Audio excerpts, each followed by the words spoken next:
હું ધોરણ 6 એમાં અભ્યાસ કરું છું।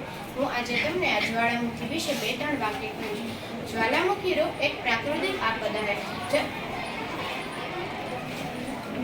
ज्वालामुखी एक प्राकृतिक आपदा है जब जमीन के नीचे से ऊपर की ओर दबाव बढ़ता है और एक पर्वत फटता है, इसे ही ज्वालामुखी कहते हैं। ऐसे कई सारे ज्वालामुखी हमारी पृथ्वी की सतह पर उपस्थित है।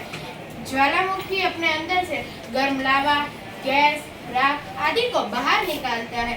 ज्वालामुखी को अंग्रेजी में वोल्केनो कहते हैं। ज्वालामुखी शंकु आकार का होता है। धन्यवाद।